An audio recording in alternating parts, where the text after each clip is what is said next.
Assalamualaikum warahmatullahi wabarakatuh. Baiklah, sebelumnya perkenalkan nama saya Wilsa Amelia dengan NIM C1E122022. Baiklah, di sini saya akan membuat video tugas dari mata kuliah leadership dengan dosen pengampu Ibu Dr. Sri Rosita SEMM. Di sini saya akan membuat video tentang kepemimpinan global dan multikultural. Tentunya di saat kita menjadi seorang pemimpin, kita dihadapi dengan banyak sekali tantangan, termasuk ketika kita dihadapkan untuk menjadi seorang pemimpin di perusahaan atau organisasi internasional. Nah, kita tidak tahu di mana perusahaan kita berdiri. Contohnya, perusahaan kita berdiri di Indonesia atau di suatu daerah di Indonesia.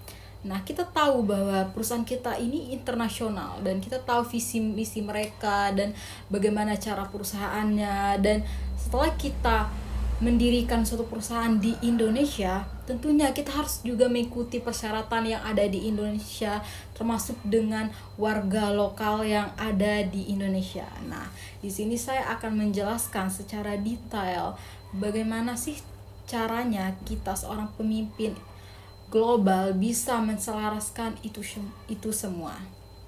Kepemimpinan global adalah suatu bentuk kepemimpinan yang melampaui batas geografis dan budaya, di mana seorang pemimpin mampu memimpin tim atau organisasi yang tersebar secara internasional, serta mampu beradaptasi dengan berbagai sistem, nilai, hukum, norma sosial, dan gaya kerja yang berbeda-beda.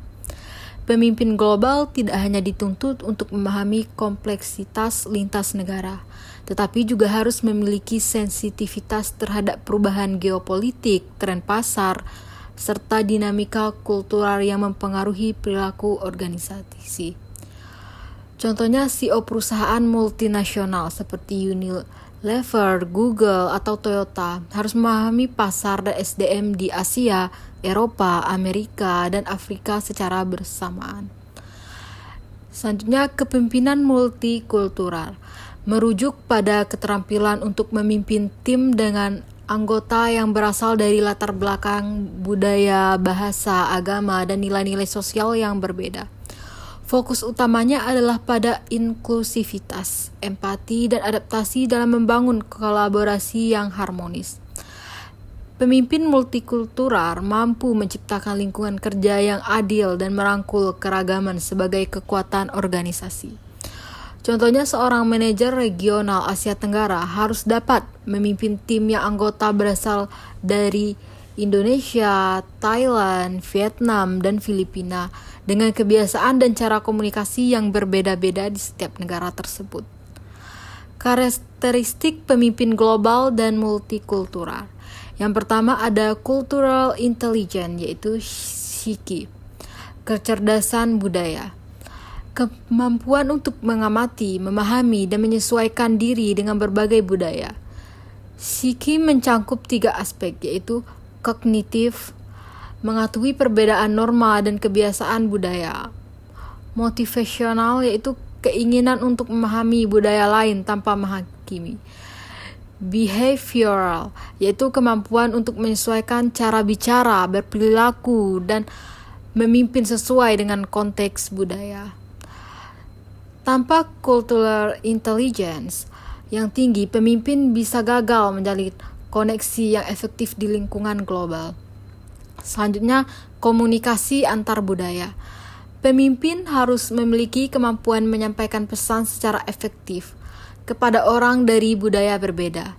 Ini mencangkup bahasa verbal, bahasa nonverbal, tangan, ekspresi wajah, konteks komunikasi tinggi ataupun rendah, high vs low, konteks kultural. Misalnya, orang Jepang lebih menghargai komunikasi tak langsung, sedangkan orang Jerman cenderung langsung dan lugas. Selanjutnya, fleksibilitas dan adaptasi tinggi. Pemimpin multikultural harus mampu beralih gaya manajemen tergantung situasi.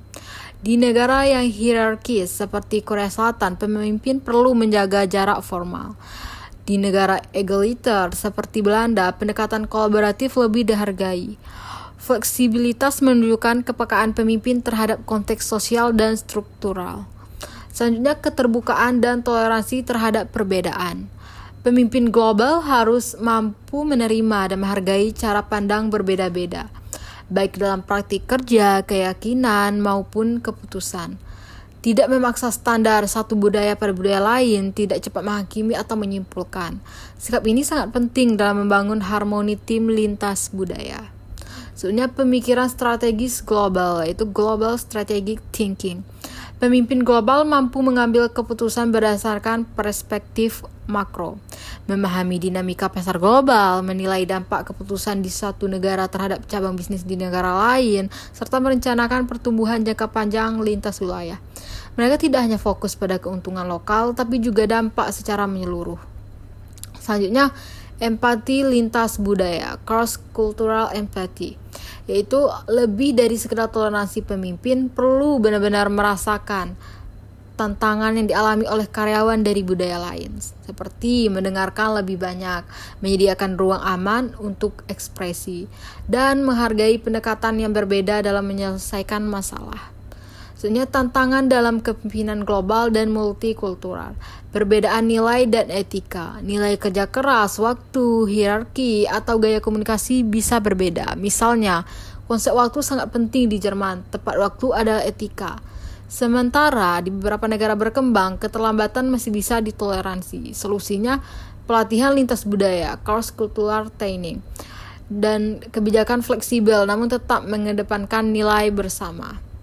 Sebenarnya komunikasi dan bahasa. Masalah komunikasi bisa muncul dari aksen bahasa, makna ganda, cara menyampaikan kritik. Dan untuk solusinya sendiri, gunakan bahasa pengantar yang netral dan latih komunikasi dua arah dan klarifikasi pesan.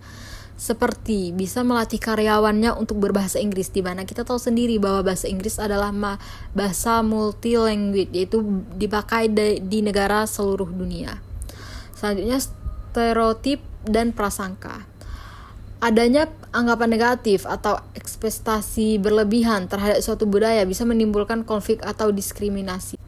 Dan solusi yang harus kita lakukan adalah edukasi keberagaman, penguatan nilai inklusif dalam budaya organisasi. Selanjutnya, manajemen konflik budaya. Tiap budaya punya cara penyelesaian konflik. Ada budaya konfrontatif, yaitu konflik diselesaikan langsung seperti Amerika Serikat ataupun Jerman. Dan selanjutnya ada budaya menghindar, konflik dianggap memalukan seperti Jepang dan Indonesia.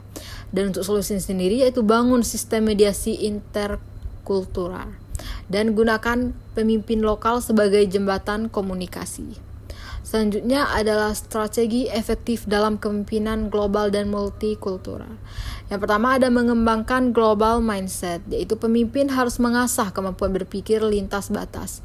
Berpikir sistematik bukan sektoral, menerima kompleksitas global sebagai peluang bukan ancaman, mencari solusi inovatif dari berbagai budaya. Selanjutnya, cross-cultural competency training, yaitu organisasi global wajib menyediakan pelatihan intensif mengenai norma budaya lokal, protokol bisnis, sensitivitas terhadap simbol dan perilaku. Selanjutnya, kepemimpinan inklusif, yaitu pemimpin yang baik mampu memberi ruang bagi semua orang untuk bersuara, merayakan hari besar lintas agama atau budaya, dan memastikan keputusan tidak bias terhadap suatu kelompok tertentu. Selanjutnya adalah membangun kepercayaan lintas negara, yaitu tanpa kepercayaan kepemimpinan akan stagnan. Strategi membangun kepercayaan yaitu konsistensi dalam perkataan dan tindakan, transparansi dalam proses pengambilan keputusan, dan menghargai dan mengakui kontribusi tiap individu. Selanjutnya, pemanfaatan teknologi digital, yaitu pemimpin global harus melek digital untuk memimpin rapat lintas zona waktu, memantau kinerja tim remote, atau memfasilitasi komunikasi asinkron, misal via Slack, Notion, ataupun Zoom. Kepemimpinan global dan multikultural bukan sekedar kemampuan untuk memimpin secara internasional, melainkan tentang bagaimana membangun kepercayaan, kolaborasi, dan inovasi dalam dunia yang saling terhubung. Di era globalisasi saat ini, pemimpin tidak hanya bertanggung jawab secara lokal, tetapi harus berpikir dan bertindak secara lintas batas, lintas budaya, dan lintas nilai. Mungkin sekian dari presentasi saya Pada video kali ini saya ucapkan wassalamualaikum warahmatullahi wabarakatuh dan terima kasih.